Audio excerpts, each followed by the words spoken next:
Oh, look, nobody's here. It's just me, alone, in my little room. Well, we'll just wait for a minute or two and see if anybody pops in. Let me get this thing going here. Nobody yet. YouTube. Angela Baum's post. People that used to come on here all the time are now they just get on there and do live videos and do all kind of shit, and it's kind of weird. It's kind of odd for me. Not really, but I'm used to it. I'm used to all that. Now let's see what we got here. See if we're live and in person. We'll check. Oh, look, 2 people. Who's here? Charity, what's up? What's up? We'll wait a minute or two because tonight's going to be story night. It'll be story time here. And we want everybody to have fun and enjoy the stories, don't we? I mean, after all, we got to try to get something out of it, don't we? We got to try to gain something. Let's just see here. My channel. There we go. Let me turn that noise down. There we go.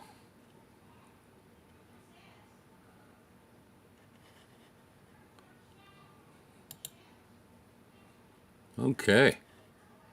Well, we'll have some fun anyway. Hi, Elizabeth. How are you? What's happening? I saw your post earlier about people with depression, and I'm here to tell you that it is indeed a very, very real thing, and dealing with it's very hard. Very hard. So, yes, I think people should take that very, very, very seriously because it's a chemical imbalance. It's an illness. It's something that requires medical attention as well as, you know, sometimes just people to listen to. Lorena, what's up? I finally caught one. Happy New Year, Frank. Happy New Year, Lorena. I'm glad you're finally here. I'm glad you finally made it. Made it to the big time, as they say. Tonight we're going to talk about how I got into government work, because I get asked that a lot. I get asked that probably 2 or 3, 4 times a week. How did you get into this? Well, I want to do it. How did you get into it? So tonight we're going to talk about how I got into it and what I did and what I've been doing, for years and years ever since. And maybe get some ideas, while we're at it on what you can do, how you can get into it. And, maybe it'll help. Maybe it'll help. I hope it'll help, and I hope it'll be, a good thing for everybody. But we'll see. Mostly it'll be about story time. And I was talking, I made a post today because I had 2 or 3 people call me. And I had a guy that asked me to be on his show the other night, and I was for a while. And he was really down. He was really negative on the industry and what's going on and, what people are doing in the business these days, how bad it is and how terrible everything is. And, we're not going to make it and all that stuff.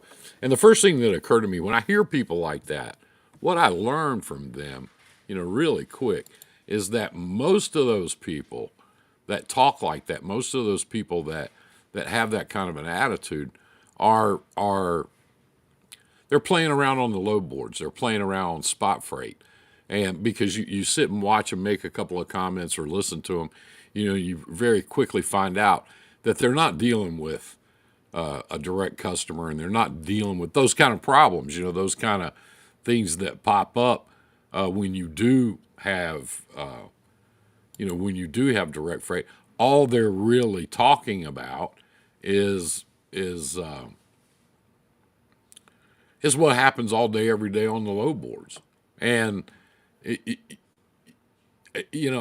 just, I don't know. Okay, I'm probably a bad guy. I'm probably a bad, evil person, but But I don't, I really don't even get into that anymore with people.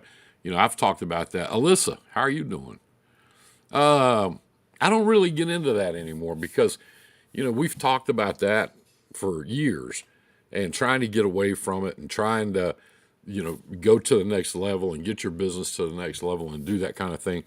And what I found is that a lot of people do, and they get good at it, and then you never hear from them anymore. They get busy, they get involved, and they start building. And there are people here, in Nashville that are growing, and they're getting bigger, and they're getting stronger, and they're doing that because of their relationships, with a customer or a couple of customers that they found, and they'll get out there and they'll establish a lane, set it up, and then before you know it, they find something coming back, and that's when you're building a company. That's when you're getting going, and putting things in your own world. So that's what I like to talk about. Isaiah, what's up, man? Roger, greetings from Poland. Roger, it was here right now right this minute. It's 67 degrees. Nashville, Tennessee, 67 degrees. I just thought I'd tell you that. But I appreciate what you're doing over there. I always have, always do appreciate your service, and you know that. So thank you very much. Those of you who don't know, Roger is on deployment right now. Captain Jones is deployed in Poland. And somebody told me, you didn't tell me this, but Ricky did. You're going to be over there for 9 months. And that's pretty good deployment. That's long enough to be cold. Shane, what up, brother? Shane on here. Anyway, I watch these people talking about all how terrible everything is and how low the rates are, and you can't do this and you can't do that. And, it's just going to collapse all around us, and it's not. And then the other guys I talk to, guys I've known for years and years and years, are growing, and their rates are fine and they're doing good. So I don't really. I'm not like I said in one of my posts this week. I'm not a consultant. I don't do what Shaggy does. I don't do what some of these other guys do. I do this because a lot of people over the years have helped me, and a lot have helped me and given me good advice, and I just try to pass it on because, like I say at the end of my show, we are what we got. Nobody else is out there waiting for us to help us or carry us along, and the cavalry is not just over the next hill waiting to swoop down and take care of everything. It's just us. The government's not helping us. The big carriers are not helping us. Well, they actually do. They just don't know it. And, the way to make it, I think, my opinion in this business is not by, sending out emails and not by making, you hear this all the time. You got to make 60 phone calls a day. I could never do that. I could never sit in a room and call 60 people a day because you're calling the same people 100 other people are calling. And you're saying the same thing. When I get up in the mornings, usually around 6,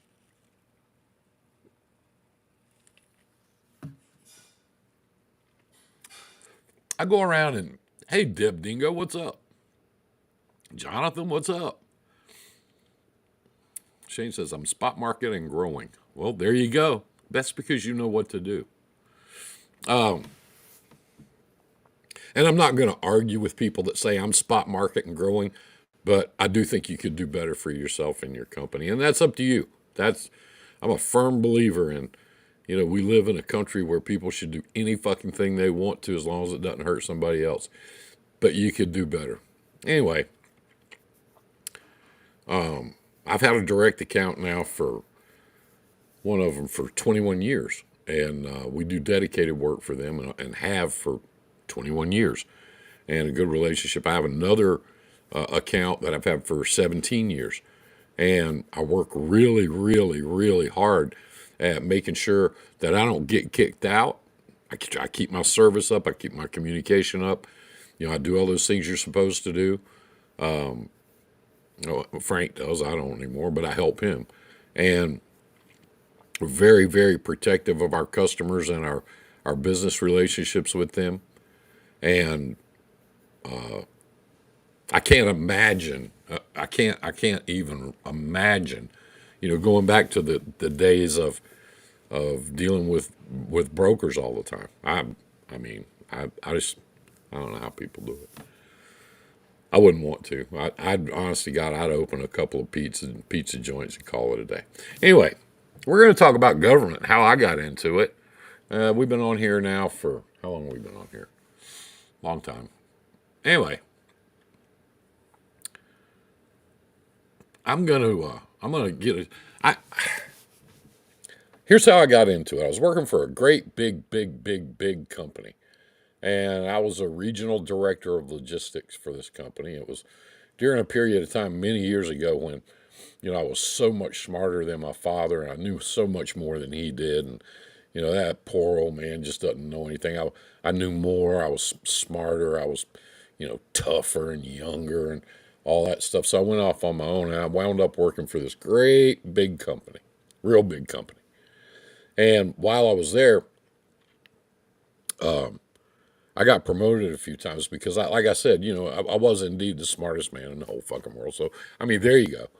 But I was walking through the office one day, and the phone was just ringing. And I finally reached across the desk, and picked the phone up. Hello. Anybody going to answer this fucking phone? Hello. And we'd had a hurricane over on the East Coast, hit South Carolina head on. And my office was pretty close to there at that time. And the call was from FEMA, and they needed help. We've had this hurricane, which we were very well aware of. And, we need some help. Can you help us? And I said, what do you want? They said, well, we need some, the company I worked for was Walmart. Anyway, we need some material. We need some stuff to help these people over here. I know you're very close. Can you send us something? I said, give me your phone number. I'll call you right back. Okay. So I called my boss, who was the head of the private fleet at the time, and told him, his name was Larry. And I told Larry what was going on, and Larry said, you just sit right there and let me call you back. And it wasn't but about 5 minutes, and he called back. He had called the president of the company. And my direction was give them whatever they want. Don't send them any bills. Send them what they want, and just keep track of whatever you send them and whatever you do, and, keep us in the loop. That was my direction. So that night we loaded up 3 trucks full of stuff and sent it over there, to the area. And they were already getting FEMA guys in there, to take it all in. And when the trucks got there, in the middle of the night, a couple of FEMA guys got in them and looked around and turned around and sent them back. And they called me at home and said, hey, look, thanks for trying, but we don't need any of this shit. This is all shit we don't need. Here's what we need. We need paper goods. We need water, as much water as you can send us. We need this. And it turned out what I later became to know as the Big Five, for FEMA. So that day we loaded up as much as we could of that stuff. Hey, Michelle, what's up? And we sent that over there. Well, they were real happy about that. And the next day, when we sent a couple more truckloads of stuff over there, then the news cameras showed up, and here were all these big Walmart trucks, these Walmart drivers with their really cool uniforms, handing all this free shit out the back of the trailer. So that went on for a while, and we helped them with the hurricane and helped them with, supplies and stuff like that for a couple of months. And then sometime later, when it was all over, they had a big convention up in Washington, and we had stores involved in the hurricane too, because they got hit with it. And they were shut down, and we had all this safety stuff going on and recovery stuff going on. So the people in my corporate office asked me to document all that and write it all down. And to this day, a lot of what we did, my team and I back then, is still used for disaster response for Walmart. They use it for the stores, they use it for the distribution centers, It was kind of like a go-to plan for how to deal with disaster relief. And I got hauled up to Washington, and they got us up in front of a big group of people. And oddly enough, it was mostly military guys that were there. And the theme of the meeting was the government working with private industry, molding together and becoming this great force for, helping out and doing good work. And I got an award. I still have it. It's somewhere back there. And I stood up in front of everybody and gave like a 2-minute speech about how wonderful I was and all that. So that was part of it. And I found out something very valuable back then. And I found out something very valuable. I'm going to pass this along to you guys right now and save you a lot of time and effort in making new friends and influencing people. What I found out, and I want you guys to think about this, okay? Consider this. What I found out was that if you give somebody like a couple $1 million worth of shit for free, they will really like you. I mean, they'll like you a lot. They honestly, they'll say all good things about you and, talk about what a wonderful person you are, how great your company is, and, what great citizens and stewards you are, and how you've helped so many people. And they'll just give you more and more opportunities to give them free shit. I found that out. So,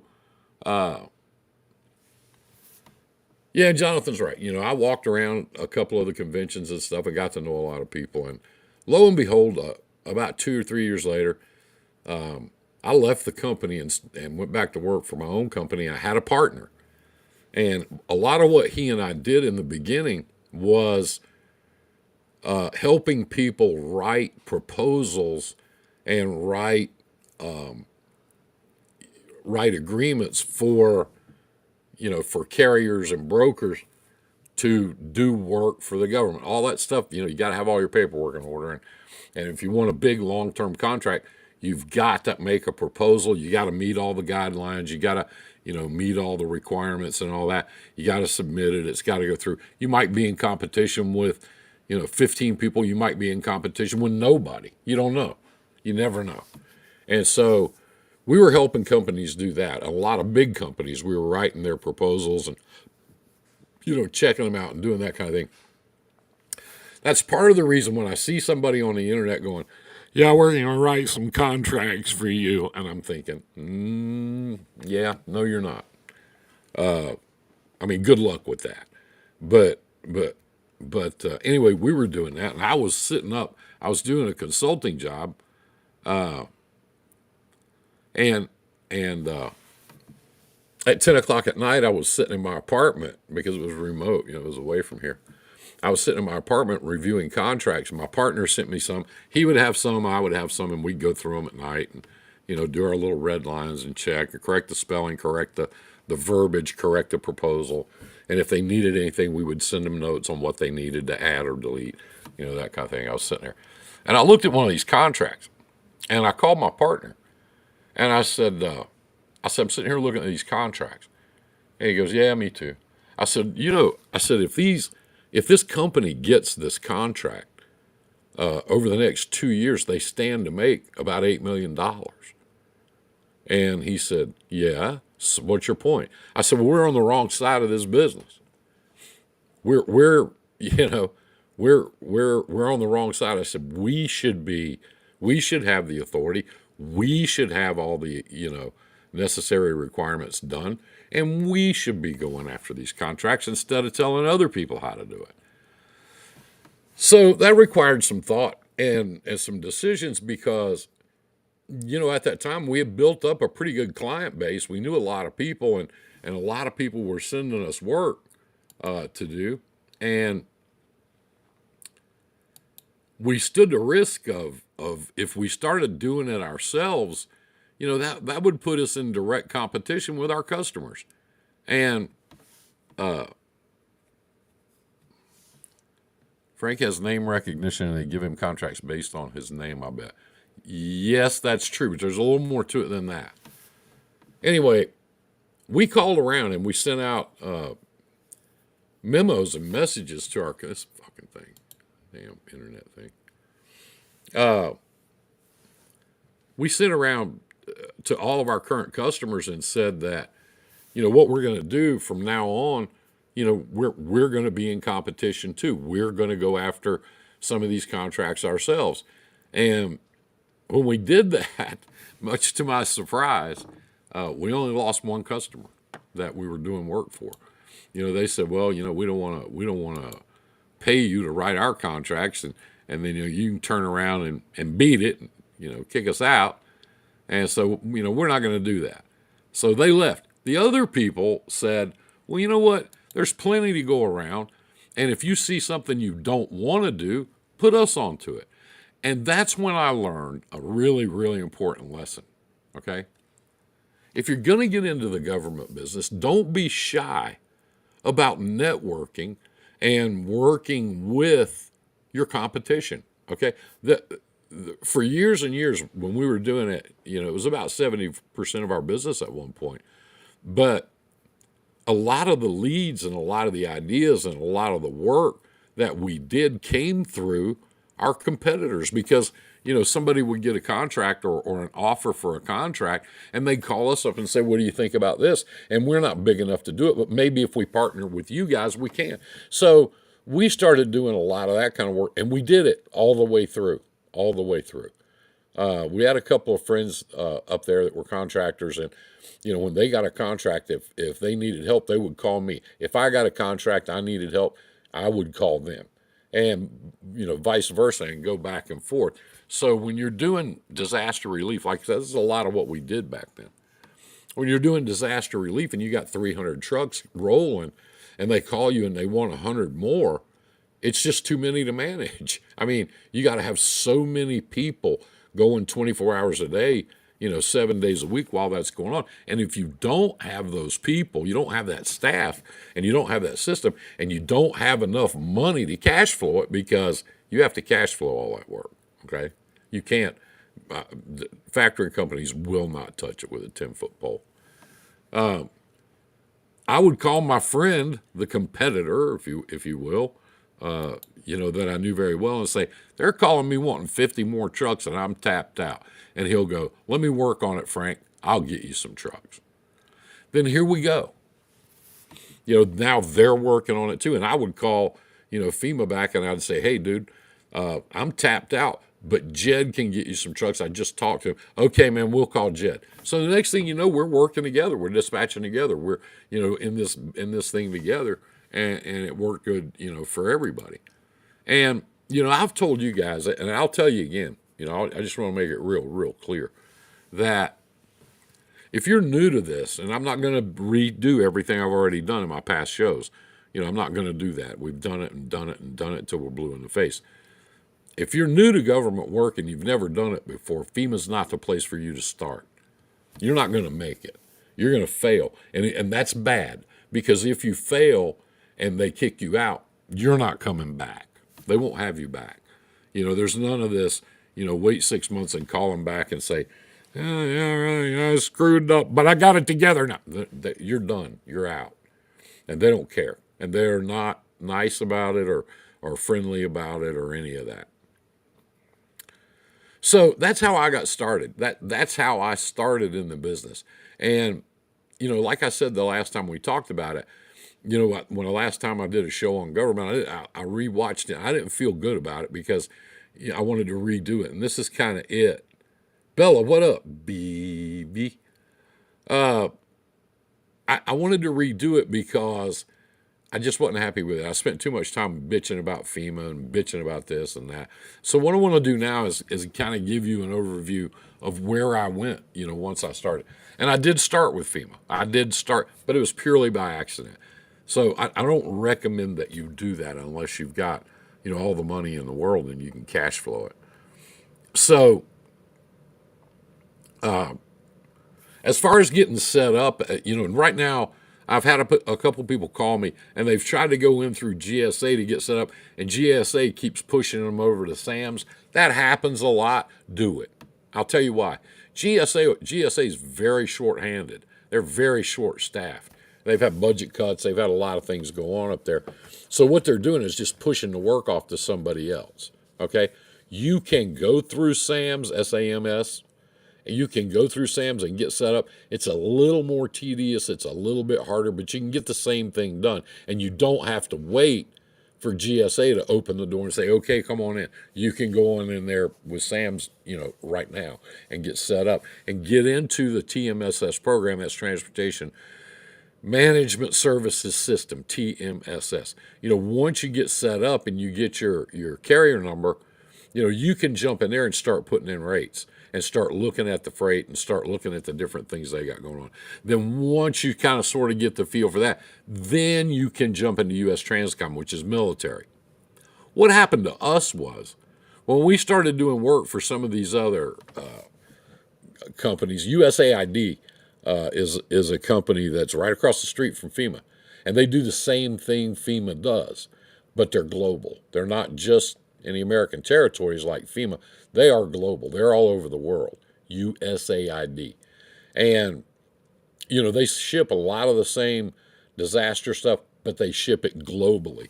That's how I went to a meeting, and one of the guys that used to be at FEMA had taken a job at USAID. I was up at a meeting in Washington, and he came to me and he said, hey, we need some help after the meeting. Why don't you and I go get a sandwich or something, talk about it? I said, okay. That's how I got involved with that. And that's how you'll get involved with it. If you get in there and you get started, not with FEMA, but if you get started with the Department of Agriculture or you get started with Department of Homeland Security, all these different agencies, including the United States Department of State, they all fall under the Department of Homeland Security. All of them. The FBI, the CIA, the Secret Service, all those guys move freight all the time. And they fall under that big umbrella, the big umbrella of security. So when you get involved in that and you go to the meetings, you're going to have a couple of meetings that are mandatory that you're going to have to go to. I went up there one week out of the month, every month, for years and years and years. I went up there, and I was there a lot. I got to know a lot of people. But, somebody will be working at USAID as a G13, and a G14 job will come open at the State Department, and they'll apply for it, and they'll get it. Now you got a friend over there. We'll multiply that by the 20 years I was there, or more than 20 years. It got to the point that I knew people all over the place. So that's kind of sort of how I got started. If you apply to get set up through SAMS or GSA, if you make that application, the person that has to sign it all, I mean, you can get a clerk or a helper or somebody, to fill all that out for you, and if you trust them to do it right, do it. But the person that actually applies to get set up has to be one of the principals of the company. Either it has to be an owner. In some cases, even if you're an employee and like you're a senior vice president, they don't want to talk to you. To sign that paperwork and get qualified, you have to be an owner or a partner in the business. Just so you know that. When I signed up Covenant Transport in Chattanooga, Tennessee, I had to get David, the owner of the company and the president of the company and chairman of the board, I had to get him to sign all my application papers. They wouldn't take anybody else. So, I went to him one day and laid it all in front of him and said, sign all this. What is all this? I said, just sign it, David. I'm getting you set up to do this government stuff. Well, we got to have legal look at it. Go for it. So that's what you got to go through sometimes. When I did it, I just signed it all and sent it in because I'm the owner. But once you get set up and you get headed in the right direction, what I suggest that you do, and it's something we did, but when we started getting involved in USAID, like I said, those guys are global. They're all over the world, and they will do disaster relief in, let's say Africa. Or they will, right now, I guarantee you right now, they are shoving container after container after container into Turkey, in that area over there because of those horrible earthquakes that have been going on there, still going on. Had another one today. But That's a container. Okay. And those go on either ships or trains. If they go on a train, you're not going to get to Turkey. So it's going to have to go on a ship. So what you got to do is you got to have a truck pick it up. The product in the container, you got to have them pick it up at the shipper, whoever that might be, where that might be in Ames, Iowa. You don't know. Pick up the material, take it to the port, and put it on the ship. Okay. And then you've got to arrange somebody on the other end to pick it up at the port there, which they're much less regulated than we are. But you pick it up at the port there and take it and deliver it to wherever these people want it. We did that with Haiti too, and during the earthquakes down there, and it was just hell because everybody left. The government took off, everybody took off, and there was nobody to deliver it to once we got it down there. So, and that all most of that went by ship or air. The first 7 to 14 days in a disaster like that, it's always going to be air cargo, air, because they don't have time to wait for a ship to take 10 days to get there or whatever. They don't have time to wait, for all that. So everything's going to go by air for the first probably 2 weeks until they start setting up, shipping lanes and shipping them that way. Even then, you'll fill in with air shipments, to places like that. So that's how I got involved in that, in air charters and ocean charters. I was working with those companies so much of the time that it just got to a point. One guy just said one day, "Hey Frank, you're the one doing the shipping, and it all travels on one bill of lading. Pick it up with a truck, put it on a boat, it goes somewhere around the world, unload it from the boat, take it and deliver it to the customer. That's all one bill of lading." So these guys would say to me, "Frank, you're operating on one bill of lading. You're picking it up. You're getting the order. Why don't you just rent the space on the ship and do it yourself?" So that became another avenue for me and for my team to make a little more revenue. So we started doing that. And we did it for years and years. And then it got to a point.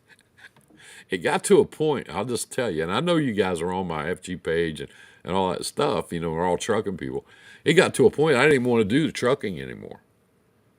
I still don't. If somebody calls me up and says, "Hey, we're having a hurricane, I need 30 trucks," I'll tell them 2 or 3 other people to call. I don't have to anymore. They don't call me anymore. But it used to be I'd say, "Yeah, I just don't want to do it. I just don't want to be involved. I don't want to do it." So I like doing ocean charters. I like doing air charters,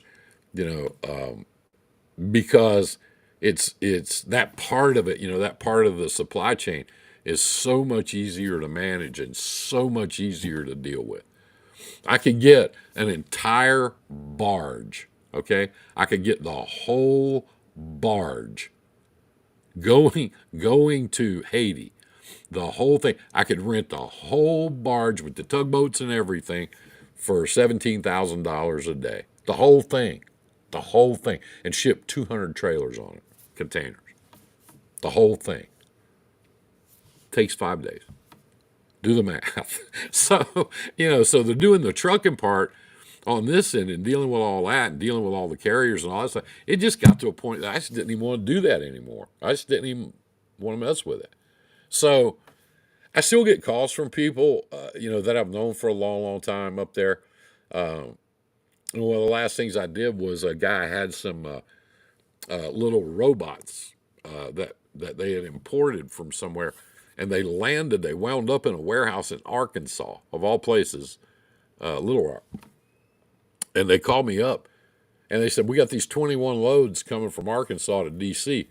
Do you want to move them for us?" And I said, "What are you talking about? What do you got?" "Well, there's these little robots, and they're in these boxes, and we got to move them, and they only weigh like 7,000 pounds each, and you can pick them up pretty much any time, day or night, and deliver them when you get here, that kind of thing." And I said, "Yeah." I said, "But Arkansas to DC." I said, "That's kind of an ugly rate. How much is it?" And I said, "Well, it's going to be around $6.80 a mile plus fuel." They go, "Oh, okay, that's fine." They didn't give a shit. They didn't care. So anyway, we got those loads, little robots, and we brokered them out and put them on other trucks and took them over there and delivered them. And the shipper was a freight forwarder, import export warehouse. And my son called him when he was setting up the loads to pick them up. He said, "How much of this kind of stuff do you get?" And the guy said, "We get all kind of shit like that. Why, you want to do it?" Frank said, "Yeah." So we picked up a new customer, from doing those, and that happens all the time. If you're doing government work, all these shippers that are selling stuff to the government, they sell stuff to everybody else too. So once you're in there, they already know you're a good guy. They already know you're qualified by the government, so you must be legitimate. You must be a pretty good guy, and so you'll wind up with a bunch of new customers, and there's nothing in the world wrong with that ever, getting new customers out of the deal. So everybody you talk to is a potential customer. And hey, Rhonda, what's up? Let's see. As a TSP transportation service provider for FEMA since 2018, I can tell you that a one or two truck carrier has very little chance of getting any FEMA work. Your capacity statement will be overlooked, and almost always, because they're looking for 100 trucks most of the time. That's correct. But what you can do, Deb, and I talk about this all the time, what you can do is subcontract for the bigger contractor. And you can charge just about the same rate, and you can get paid every Friday.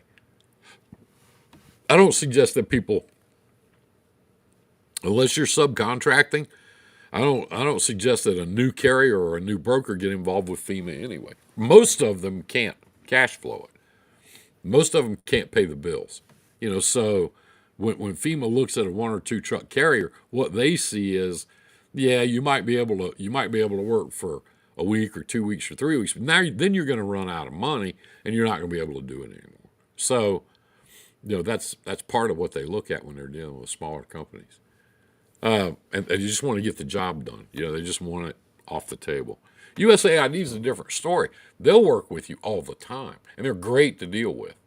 But most of what they do is overseas. Most of what they do is globally. So a lot of the stuff I've moved for them has been like armored vehicles, armored cars, armored trucks, armored SUVs and stuff going overseas to be used for, their agency and other agencies I've used. I've moved grain for them. I've moved, you name it. I've moved all kinds of stuff for them. If you work for the State Department of State, you're going to move a lot of containers. You're going to move a lot of vehicles, because they have people working all over the world, and they move them all over the world. And, so that's what they're looking to move, is that kind of stuff. And that's what you'll get used to, and that's what, that's what you'll like. That's what you'll learn to like. So that's how I got involved in it. I picked up the phone one day and I got to know a few people, and one thing led to another. Anybody that's listening to me right now, short of giving them, I agree with subcontracting work, it's a lot easier. Well, I'm glad you agree. But when you guys get involved in this and get set up, and I'm not going to go through that again. We've already done that 1,000 times. I'm not going to do it again. When you get set up and you get involved, you've got to network. You've got to talk to people. You've got to treat it like, even though it's the federal government, you've got to treat them like they're another customer. Well, what do these guys ship? What do those guys ship? Talk to these people. Have conversations with these people. And they're looking for help, guys. They're always looking for help. They will tell you stuff, that ordinarily you wouldn't find out from just anybody. So, pay attention when you're talking to them and ask them questions. Ask them about rates. They'll tell you. They're not shy. They will tell you real quick, what kind of rates you can expect and what you can do or not do. They're not like, they've got rules, they've got regulations that they have to follow, but they're not like dealing with, Kellogg's Corn Flakes or Walmart or somebody like that, well, you got to have the cheapest rate. You don't have to have the cheapest rate with them to do business. So the way I got started in it, I've never filled out any of those applications. I've always had other people do them, and I sign them. But now I've got my name. Trimble was talking a while ago about Frank's probably got his name. I'm well known with a whole lot of contractors, and if they're doing a long-term contract, they've got to, it's called a CS300. They've got to match, to do a long-term contract, a big service contract, they've got to match the management structure of the agency, company, or branch of the military that they're servicing. So if that branch or that agency or that group has a director of operations, then you got to have one. If they have a director of safety, you got to have one. If they have a director of logistics, you got to have one. Okay? So a lot of companies, particularly O'Brien's down in New Orleans, calls me a lot. And they'll say, hey, we're doing this project, da da da. We need an incident commander on our application. Can we use your name? And I'll say, okay, send it to me because I don't do it without looking. But I'll read the contract and see what it entails. And if it's okay with me, I'll call them back and say, sure, you can use my name. And they pay me for that. They'll pay me to use my name on that. Now, if they get the contract, does that mean they're going to call me up and that I'm going to go be their incident commander? Maybe, maybe not. I did a couple of turns as an incident commander during the Gulf oil spill. Any of you guys remember that? I went down there for O'Brien's because they got that contract. And I went down there for them and stayed a couple of different times. As an incident commander, you can only work for 14 days and then you got to leave. You got to go home because they know that, you're going to get burned out. So if your name is on the conference calls every morning or on a lot of emails and stuff, it can only be on there for like 14 days. Then you got to go. And you can take 14 days off and come back, but that's it. You can't extend it. It doesn't change. It's just the way it is. Now, if I were the director of safety, I can stay there the whole time. Nobody cares. But like the commander of the whole thing, the guy that's running the whole show, he can't stay but 14 days. And the different types of work, different contracts or missions that you do have different parameters like that you have to pay attention to. So on that deal, I did a couple of stints down there for them because they needed help and they're friends. And they said, hey, can you actually go down there and run the show for a couple weeks? Yeah, sure. So I would go down there and you spend the first day doing the handoff, from the guy that's leaving the position. He catches you up to date on everything and then he's out. He's got to go. And so the show is all yours and you do that for 14 days. And then the next guy comes in and you get him set up. And then once you get him set up, you got to go. So I did that a couple times for them. I think 2 or 3 times during it because that lasted over a year. So I was down there, helping those guys with that. And I'll do that. And I like doing it if I can. I've done that. I've done ops director on different projects for people and, stuff like that. So that's, I'm telling you all this to tell you that if you're going to get involved with the government at your level, like if you're a startup company or kind of a new company or a smaller company, don't be afraid. Don't let Deb Dingo scare you off. Because I will tell you something. You probably made bank as an incident commander. Well, I'll tell you. I made $2,400 a week plus expensive.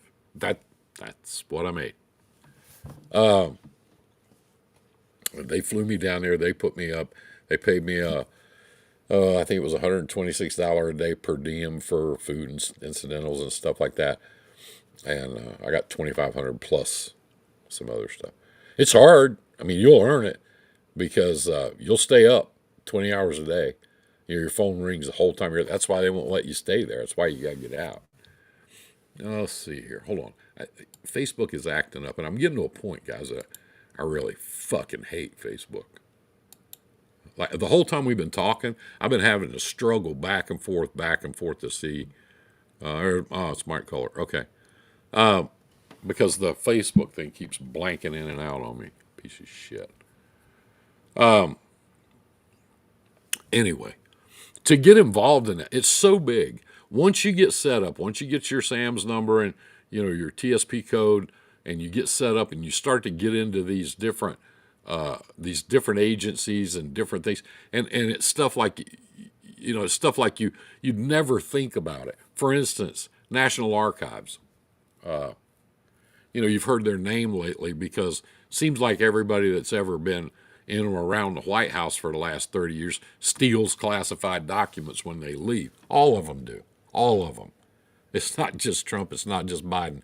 Everybody does. They stick it in their fucking briefcase or have some aide do it, and they carry it home. That stuff's, when you leave office, you leave, it's going to get worse. Yeah, probably. When you leave, you're supposed to file all that stuff with the National Archives. So here's something to know about them. If you've ever been into the National Archives in Washington, if you've never been to Washington, you need to go. If you want to be a contractor, you need to go there and spend 3 or 4 days just walking around and see that place and see how it works. And if you go to the National Archives, you're going to see, of course, all of our great documents, great American documents, Declaration of Independence, all that stuff is on display for you there. And if you go upstairs, it's a whole building full of information. They also manage a lot of the art and a lot of the priceless stuff coming and going, from the Smithsonian museums. And you might get involved, like one of our friends, Candace Marley's putting up stupid posts. That's good to know she doesn't give a fuck. You might get involved in moving some of that stuff. Now, I will tell you right now, if you do, you better have a whole bunch of insurance and a bulletproof truck with guards on it and around it and all that. So, but that's something you don't think about too much.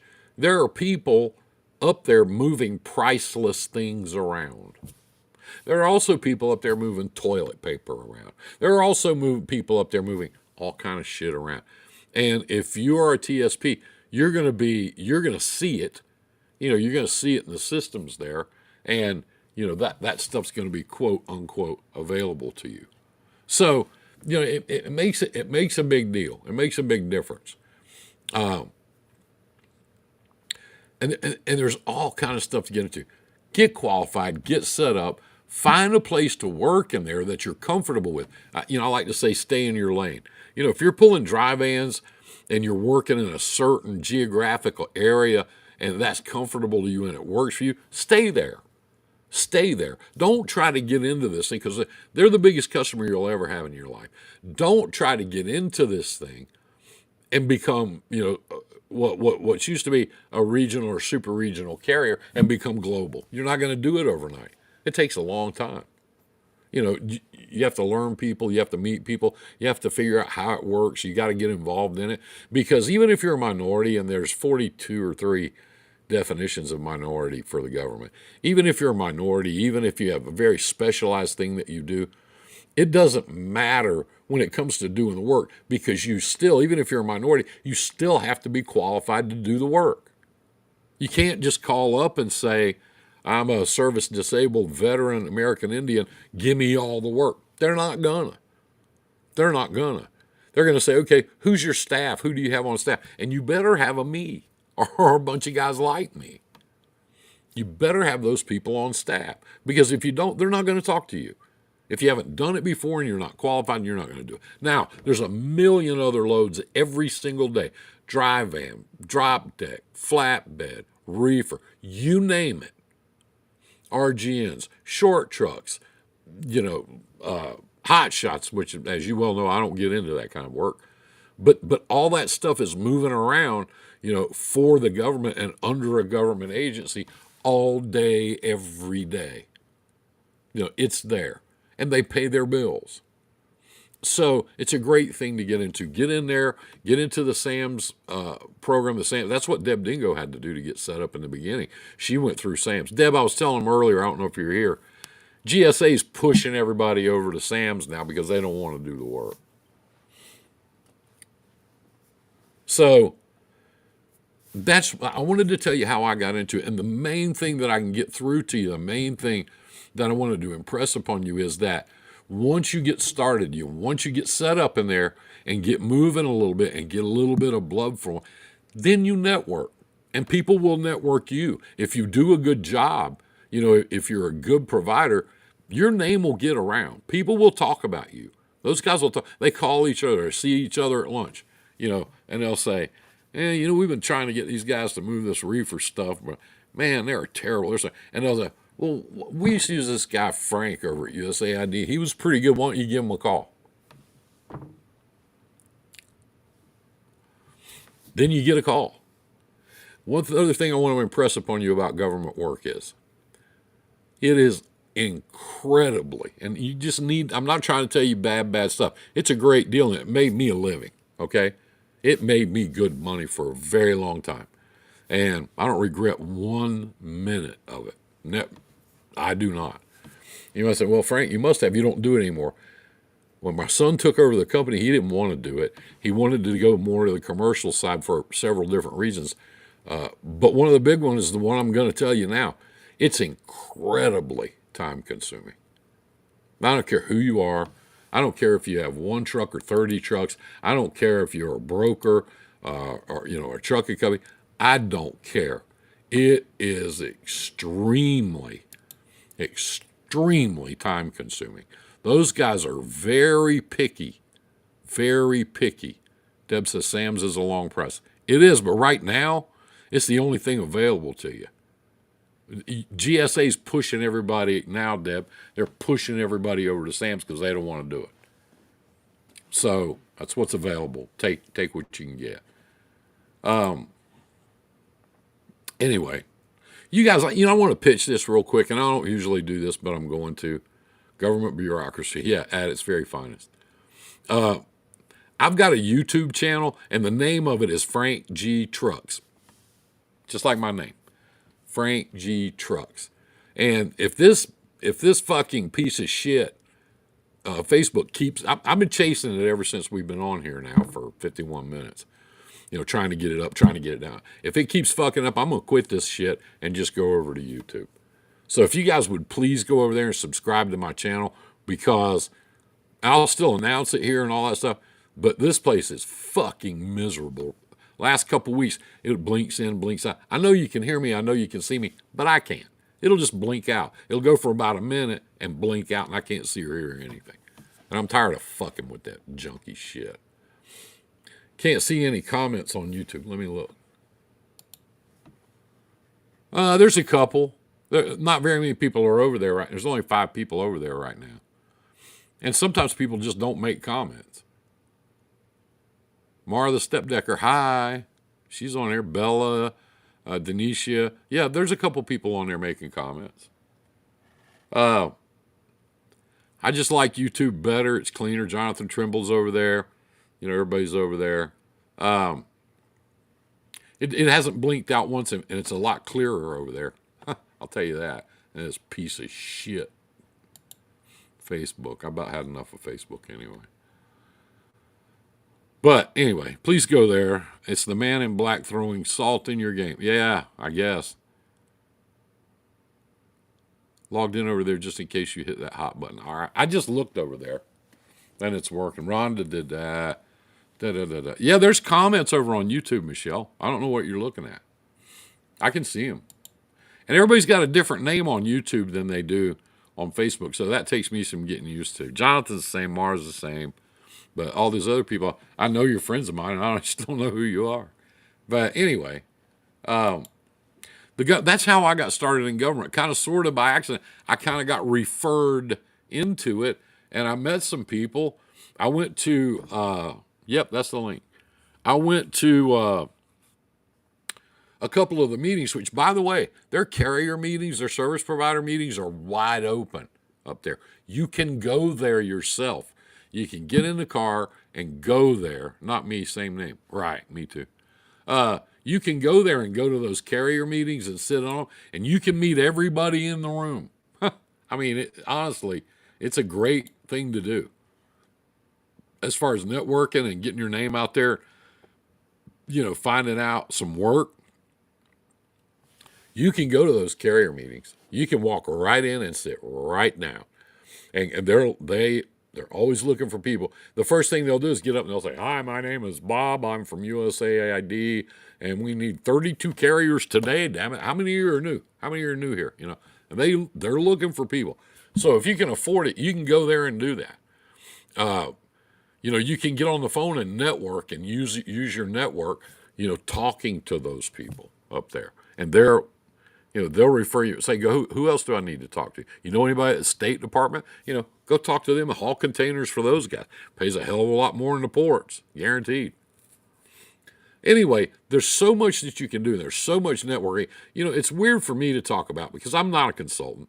I have been a consultant for big companies for years and years, but you can tell, I grew my hair out and kind of retired and went fishing. I like to wear my pirate hat and shit like that. And I'm not changing that for those motherfuckers. If I go back up here, it'll be just like this or not at all. But I wore a suit up there for many, many, many, many years. Hold on, let me see if I can show you something here. You'll get a kick out of this. Fucking thing. A piece of junk.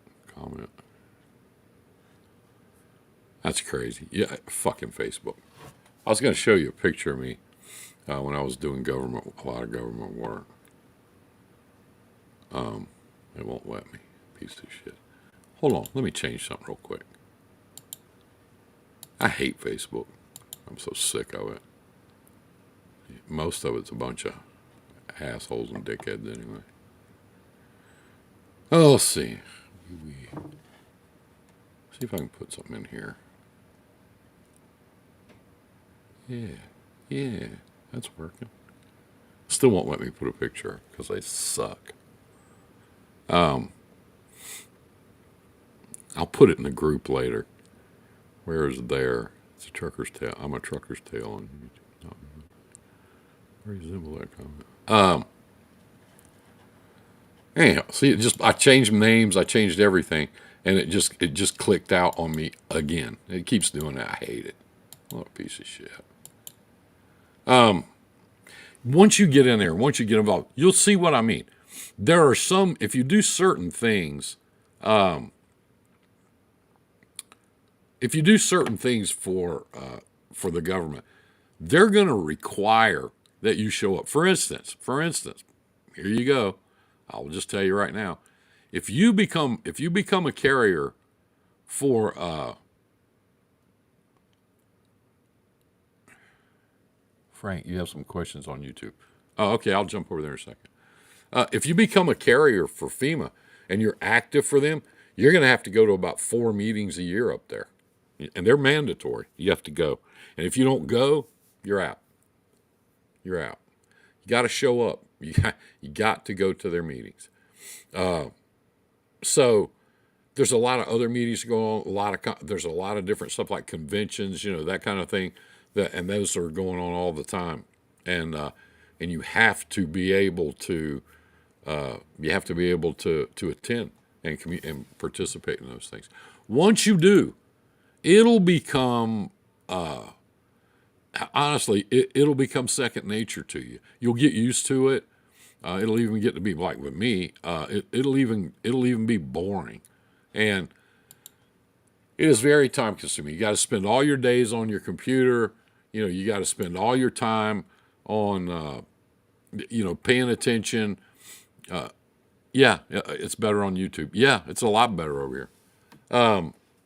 You spend all your time watching your computer. You spend all your time communicating. You spend all your time, doing the administrative stuff, all the bureaucracy stuff. It's very, very, very, very time consuming.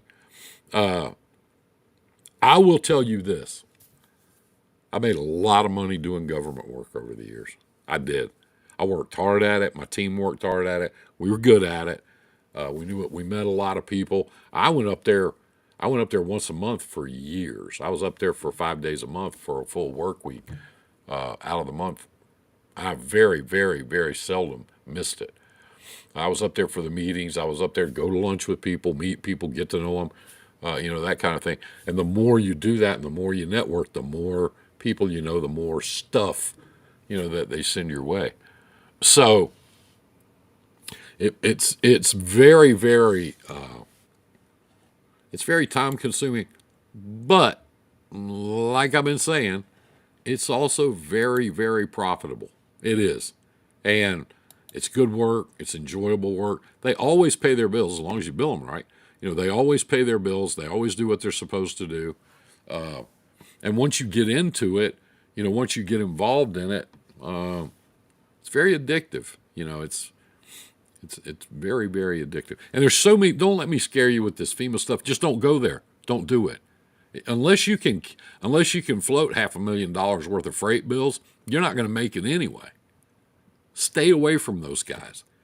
You can't afford to deal with those guys. Deal with USAID. Pull some of their containers. They love it. They're great to work with. Much, much, much, much smaller. And you can make a trip up to Washington and go to the USAID office right across the street from FEMA. Smaller, but you can go in there, walk in the front door, and shake hands. And I guarantee you, while you're there, you'll meet with the director. You'll see him. He'll come in, or she will come in and shake your hand. How you doing? Oh, thank you so much for coming. Is there anything we can help you with to make it better? I'll tell you another great group of people to work for. United States Postal Service. They're fucking great. They're great to work for. The Forestry Service, Department of the Interior. They're great. So don't let me scare you with this FEMA stuff. I did a lot of it. And honestly, it's the reason I don't do it anymore is I don't want to deal with the bullshit and bureaucracy. But starting there purely by accident and then getting into the other things that I got into is what kept me there. The last several years I did government work. I did very, very, very little FEMA stuff, just because of that reason. I did some charters for them because Puerto Rico, that's in our bailiwick and stuff like that. I did some charters for them and stuff like that. But as far as me getting involved in putting 200 trucks out there, fuck that. I'm not doing that anymore. Let somebody else have it. I'm not interested in it. Okay, it's been an hour, guys. That's how I got into it, and that's what I did. I'm happy to help anybody. I hope this helps. I'm going to stick with my guns on if you let people write your contracts that are not lawyers, good luck with that. The reason you have contracts is to protect yourself and protect your interest. Why in the fuck would you let somebody that's not an attorney write your documents? What the fuck are you thinking? I mean, I got 2 kids that are lawyers. Half the time I don't even trust them to do it. I love them.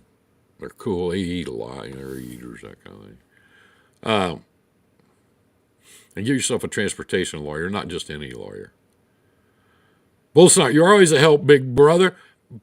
A big help, brother. Oh, goddamn, Van. Man, I'm really looking forward to seeing you guys over there in the guitars and large cars. I need a shot of my brothers for a night or two. Debbie Dingo, I love you, babe. You should call me sometime. I'm gonna send you my number. I'm going to send it to you in private. You're not allowed to. And listen, if you go around like that, like Jess did, you notice Jess is not on here tonight. You know why? She wrote my number on these girls' bathroom walls in the trucks. I've been getting calls for weeks. My wife is pissed off. She's not talking to me anymore.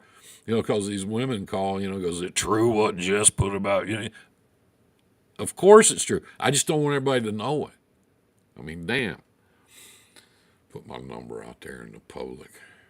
Anyway, thank you guys. I appreciate you coming by. I'll try to come up with something cool next week that we can talk about. If I can help you guys with any of this, like I said, I'm not a consultant, but put a message on the page or send me a DM, a private message, and I'll be happy to help you if I can.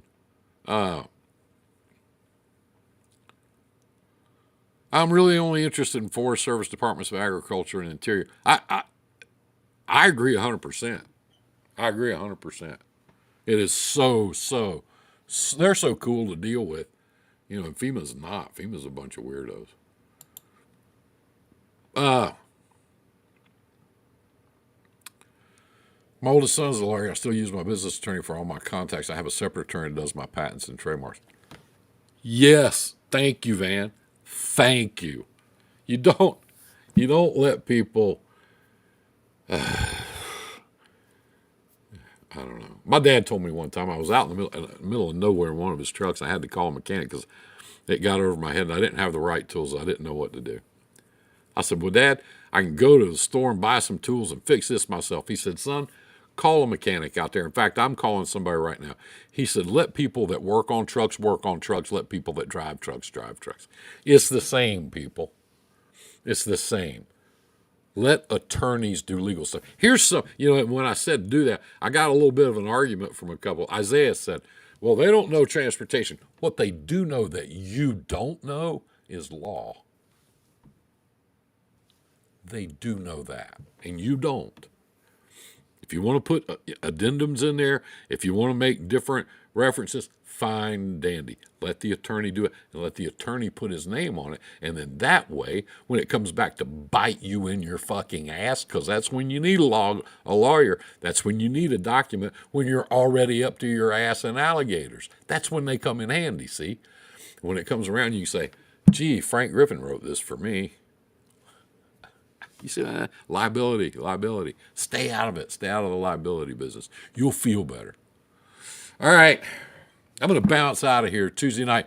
Take good care of each other. Look out for each other. Try to do that because we're all we got. The government is not going to help you. They are not the cavalry coming over the hill to save your ass. They're not coming. In this day and age, a lot of other truck drivers are not going to help you. Okay? Look after each other. Take good care of each other. And I will bet you, karma's a bitch. You help somebody, I bet you somebody will help you. They have me for a long time, and I appreciate it. I love you guys. I appreciate you coming in. Let's try it again next week. Have some fun. Bye now.